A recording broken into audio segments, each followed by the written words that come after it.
താൻ ടെൻഷൻ അടിക്കേണ്ട കാര്യമൊന്നുമില്ലടോ. താൻ മനഃപൂർവ്വം കൊണ്ട് എടുപ്പിച്ചതല്ല, അവൻ ഇങ്ങോട്ടൊന്ന് ചാടിയതാണല്ലോ. എന്നാലും ഞാൻ കുറച്ചുകൂടി ഒന്ന് ശ്രദ്ധിക്കേണ്ടതായിരുന്നു. എനിക്കാണെങ്കിൽ ഒരു ഹോസ്പിറ്റൽ കേസായിട്ട് അർജന്റ് ആയിട്ട് പോകേണ്ടതായിരുന്നു. ഇവന്റെ തള്ളക്കാണെങ്കിൽ 5-6 പിള്ളേരുണ്ടായിരുന്ന, അത് കുറെയൊക്കെ വണ്ടി അടിച്ചു വേറെ രോഗം വന്നൊക്കെ മരിച്ചു. ബാക്കി ഉണ്ടായിരുന്നത് ഇവനാണെങ്കിൽ ഇങ്ങനെ.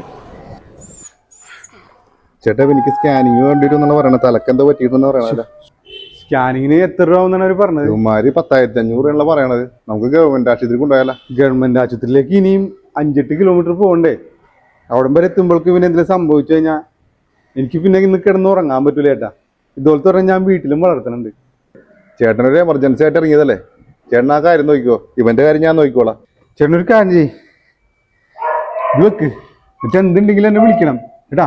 ചേട്ടൻ ധൈര്യമായിട്ട് നോക്കിക്കൊന്നേ, ഇവനിക്കൊരു കുഴപ്പം വരില്ല. ഹലോ. ആ ബ്രോ, എന്തായി ആ പട്ടിക്കുഞ്ഞിന്റെ കേസ്?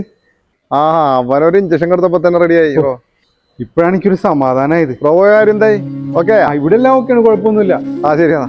ഓക്കെ ഓക്കെ, ശരിയെന്നാ.